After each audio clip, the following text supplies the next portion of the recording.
Uliziona zile video ambazo watu wengi wamejiuliza mara mbili, inawezekana vipi mwanamke kwa mwanamke wanagombaniana mwanaume, watoto wa chuo ambao wamemfanyia ubaya sana mwanafunzi mwenzao kisa tu Mwijaku. Inasemekana kwamba Mwijaku ana mahusiano na mmoja wapo pale. Uliona ile video na unalipi la kusema? Ya, niliona, kwa hiyo siwezi kushangaa. Mwanaume kugonganisha wanawake hata watatu, unaweza kugonganisha. Tena kwa dunia sasa hivi unaweza tukatembea na marafiki wanne, yani marafiki wote wanne ukapita nao kama upepo. Kwa dunia sasa hivi marafiki hata wote unaweza kutembea nao, sababu they need money. Hawataki kufanya kazi kwa bidii, wanataka luxury things. Na ndio maana siku hizi unaona, unasikia kuna kitu kinaitwa sex group. Kwa hiyo unaweza ukaenda sehemu hivi ukachukua wanawake 10, unataka shilingi ngapi? Laki, na wewe laki, una milioni, ukawapa laki moja, twendeni chumba kimoja. Huyo hawana market. So tena wanachuo ndio kabisa ni machangu doa mamalaya wa kutuba, kwa sababu wanafikiria iPhone tu. Hawafikiri masomo, wanafikiria iPhone. Kwa hiyo kwa hilo mimi siwezi kushangaa. Lakini yes, kwa sababu wanahitaji nguo nzuri expensive, wanataka anasa badala ya kusoma. Kwa hiyo ndio maana anatokea kama wale kwamba kugonganishwa na mwanaume mmoja kwa wanachuo sio jambo la kawaida. Sababu kwanza wana tabia za kipuzi. Wanachuo wana tabia hapa Tanzania, ukimuita mmoja wanakuja 7. Kuja kuchuna. Wanakuja 7. Wanakuja 7. Hapo wataagiza pombe za bei mbaya, master wataagiza chakula cha bei mbaya na vitu kama hivyo. Kuna jamaa alishawakimbia trap ya hoteli Mwanza. Wameagiza kamuita mmoja, wamekuja 7. Trap ya hoteli kubwa sana expensive pale Mwanza. Wamekula, jamaa akasema naenda chooni, nduki akawacha. Mbona waliacha Simbondi? Waliacha Simbondi. Yes, ilikuwa 2010. Waliacha Simbondi. Sababu naitwa mmoja unakuja 7. Kwa hiyo wenyewe wanafikiria tu starehe. Yako chuoni ni umalaya tu, hostel ya wakai. Na ndio maana mfano tu nikupe mfano au ushauri wangu kwa Albert Chalamila, labda mkuu wa mkoa na wakuu wa mkoa wengine, wajaribu siku moja wajue hosteli zote ziko wapi, kama hosteli ya Mabibo si ya wapi wanaolala wanachuo. Alafu Albert Chalamila na jeshi la polisi waende katika hizo hosteli saa 7 usiku, saa 8.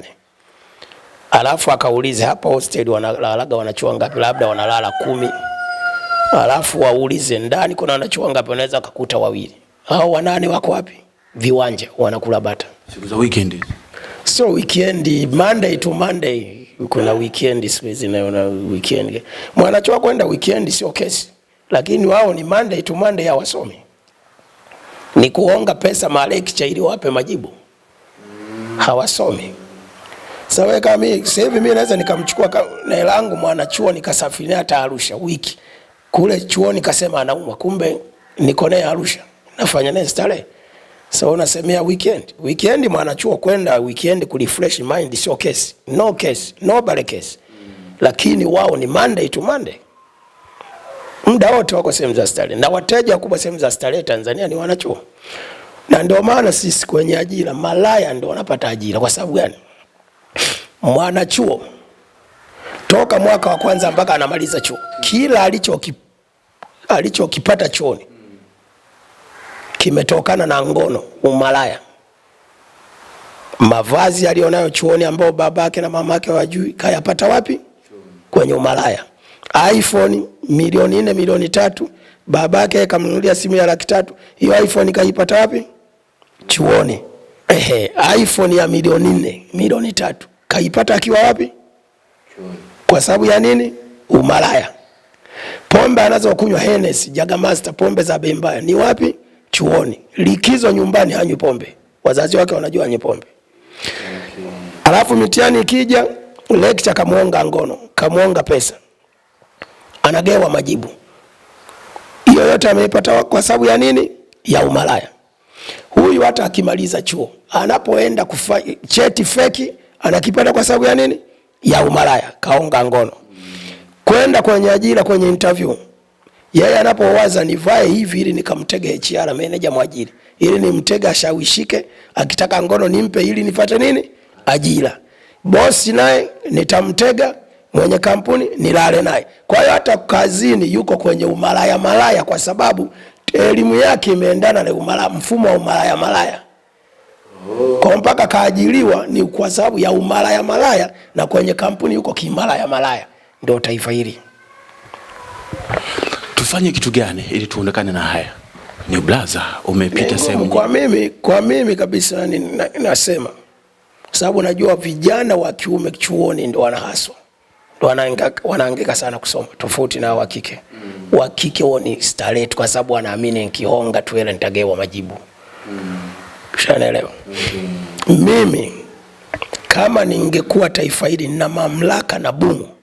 Yaani bumu wanaogayoga wanachuo na serikali mabilioni ya fedha. Mimi bumu ningetoa kwa wanachuo vijana wa kiume. Wanaosoma katika taifa hili ni wanachuo wanaume. Vijana wa kiume, wa kike hawasomi. Wao wanafanya starehe, ndio masema malaya machangudoa. Lakini sio wote. Asilimia kubwa, hapa tuko kwenye asilimia kubwa. Unaelewa vizuri? Ndio maana nasema bumu, kama ningekuwa na mamlaka serikalini kuhusiana na bumu la wanachuo, ningetoa kwa wanachuo wa kiume. Wa kike wasingepata. Fedha yao, bajeti yao ningeipeleka Wizara ya Maji kwa Juma Aweso apeleke maji vijijini. Ningepeleka Wizara ya Afya. Mhagama waziri wa afya apeleke afya bora vijijini kwa walipa kodi. Nisingekubali kutumia fedha za bumu kusomesha machangudoa yanayoshinda bar, yanayoshinda sehemu za starehe, yanayowaza iPhone, yanayowaza starehe, yanayowaza mavazi ambayo hata wazazi hawajui. Yakirudi nyumbani, unajua hayo mavazi hawarudi nao nyumbani. Wanavaa yale mafupi. Yes, wanarudi nao nyumbani. Si wanavaa chwa. iPhone anarudi nao nyumbani. Anarudi na ile simu aliyonunulia na wazazi wake. Kwa ile anaiacha juu. Au kwa rafiki yake. Kwa rafiki yake watajua wenyewe. Kwa hiyo ni kazi ngumu. Okay. Ni kazi ngumu sana. Hata watu wa sehemu za starehe wote wanategemea wanachuo. Na ndio unaweza kukuta mtu kafungua sehemu yake ya starehe, anaandaa costa kila Ijumaa, Jumapili na wafuata wanachuo chuoni. Inawaleta sehemu ya starehe na inawaruhusu. Yes, ipo mikoa kibao, hata Mwanza wapi wanafuata kule Malimbe. Kwa nini mimi nifungue sehemu ya starehe alafu niwe natuma gari kwenda chuoni? Maana yake wateja wakubwa au kivutio kikubwa cha starehe ni wanachuo. Isingekuwa wanachuo, mimi nisingepeleka gari chuoni. Okay. Sio, umeelewa? Siwezi mimi kufungua sehemu ya starehe afu weekend na natoa complimentary kwa ajili ya wanachuo. Maana yake wanachuo ndio kivutio. Kwa nini kiwe kivutio? Maana yake wao ndio wanape. Sababu mimi uwezo kanifanya kivutio alafu siko nani? Sina mambo hayo, umeshaelewa? Chake kwa sababu wanapenda starehe, ndio maana watu wanaomiliki sehemu za starehe wamewafanya vivutio. Ndio maana wanapelekea hadi costa, wanachukuliwa, wanaletwa. Muda ukifika disco limeisha, wanarudishwa. Sawa. Sasa alitajwa Mwijaku inasemekana ndiye anayesababisha hilo lote kutokea hadi mtoto yule wa chuo kuzulika. Tunamwambia kitu gani Mwijaku ndugu yetu?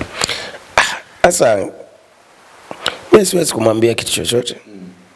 Sababu ni mtu mzima na mke kaona kilichotokea.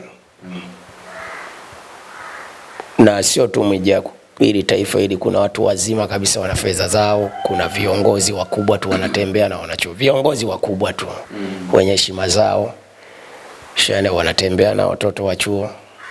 Shana kuna watu wazima tu wana fedha zao wanatembea na watoto wa chuo. Kwa sio Mwijaku tu. Ya, kwa hiyo haya mafataki countrywide, nchi nzima yapo. Kwa hiyo hatuwezi tu kumshtumu Mwijaku sababu tu wenyewe kwamba ni skendo kwa sababu ni maarufu, lakini kuna matajiri, kuna watu wenye fedha, watu wenye heshima zao wanalala na kama malekcha wenyewe. Unahongwa ngono na mwanachuo unampa majibu, si ndio wale tu. Sasa kwa nini umnyoshe sana kidole Mwijaku? Kama ma lecture wenyewe, ma professor wenyewe chuoni wana date nao wanachuo. Kwa hiyo ni jambo ambalo ni gumu kulikomesha, ni gumu kulidhibiti. Ni ngumu sana, ni sawa sasa hivi ilivyo ngumu kudhibiti ushoga Tanzania, ni ngumu. Ndio maana mimi sasa hivi hata siwezi kukaa nasema mashoga hivi na hivi. Yaani yanazaliana kama sisimizi. Yaani sasa hivi kile unakopita yanaongezeka kila siku mashoga. Kwa hiyo ni ngumu kutokomeza ushoga taifa hili, ni ngumu kumaliza umalaya vioni katika taifa hili tulipofikia. Neno lako la mwisho? Neno langu la mwisho ni Watanzania tudumishe amani, hasa kipindi hiki cha uchaguzi, sababu ukipoteza amani utapoteza furaha. Na tukipoteza amani tunaingia kwenye vita, na wahanga wakubwa ni wanawake na watoto, kama unavyoona Sudani, Khartoum na Darfur. Mtoto unakuta hajanywa maji mwezi mzima. Wanawake ndio huaga wanakubakwa. Unaelewa, kwenye vita wanawake ndio wanabakwa. Ushanaelewa vizuri. Kwa hiyo kwenye vita yoyote, kwenye taifa lolote, wanawake ndio wahanga wakubwa. Ushanaelewa. Watoto ndio wanateseka. Nikiangalia Darfur pale, mtoto mpaka mbavu unazihesabu, mpaka ana utapia mlo. Ushanaelewa vizuri, kwa sababu hapati lishe bora, hapati maji. Unakuta kwenye vita mwanamke hujaoga miezi 6. Hivi unanukaje? Kama mwanamke hujaoga miezi 6 wakati wa vita, unanukaje? Vita. Kwa hiyo usiombe kuona taifa kuna vita kama hapo Sudani au Ukraine au Libya, au usiombe. Kwa hiyo tuilinde, tuitunze amani ya Tanzania. Pasipo na amani hakuna maendeleo. Wewe mwenyewe sasa hivi tungekuwa na vitu, usingekuja hapa na kamera yako na mic yako hapo. Mimi mwenyewe nisingekuwa nimekaa hapa sasa hivi. Ningekuwa hata nimejificha hapa. Ushanielewa? Kwa hiyo tulinde amani, tushiriki uchaguzi, kampeni zikianza. Ushauri wangu, tuchague viongozi, usikubali kuhongwa. Tuchague viongozi walio sahihi, ambao unaona kabisa huyo ni kiongozi wako. Yes, usichague kiongozi ambaye kakopa bilioni 1 huko, kakopa milioni 500, anakuja kukuhonga huyo mbunge. Ukishampa kula yako, akienda bungeni, yeye anawaza marejesho ya ule mkopo aliokopeshwa na ule tajiri. Hawazi deni la kula yako. Chagua kiongozi hata kama hajakuonga, unajua kabisa huyu anafaa kuwa mbunge wangu, huyu anafaa kuwa diwani wangu. Kwenye urais huko tuache. Urais Mama Samia kama kawaida. Ila naambia Watanzania, maendeleo ya Mtanzania yanaanzia kwa diwani, serikali za mitaa, diwani na mbunge. Hivi vitu vitatu ukichagua sahihi, serikali za mitaa, diwani na mbunge, wewe mwananchi utapata maendeleo. Lakini ukibugi huku chini, usije ukakimbilia juu kwa mheshimiwa rais, wakati wewe huku uliharibu mwenyewe, ulikosea mwenyewe kwa kuongwa pombe, kwa kuongwa vitenge, kwa kuonga chumvi. Shaelewa vizuri. Kwa hiyo kwa ujinga wako usije ukakimbilia Ikulu, uliharibu mwenyewe huku chini. Mheshimiwa rais amjui mwenyekiti wako wa serikali za mtaa, Mama Samia amjui diwani wako, na mpaka hata mbunge wako Mama Samia amjui. Ulimchagua wewe ndio unaishi naye kwenye jimbo hilo, wewe ndio unaishi na huyo diwani kwenye kata hiyo, wewe ndio unaishi na huyo mwenyekiti wa serikali za mtaa. Huyo mwenyekiti ulimchagua wewe, na ndio anawauzia kiwanja kimoja watu 10, sio Mama Samia. Yes, bwana mpenzi mtazamaji, ni maneno ya Dudu Baya, Konki Master. Au bwana, kama ni mara yako ya kwanza kutembelea channel yetu, tafadhali subscribe.